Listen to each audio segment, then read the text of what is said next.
मुनीन्द्रकान्ते सिंहादिरूढं च पुरोददर्श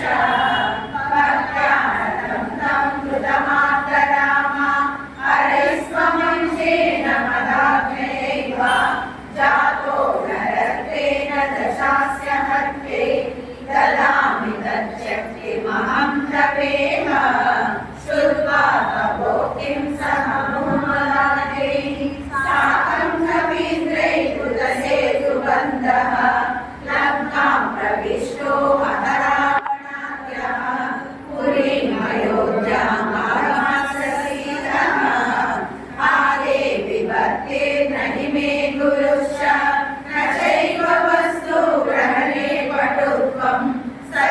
सत्सङ्गतिश्चापि न ते पतन्ति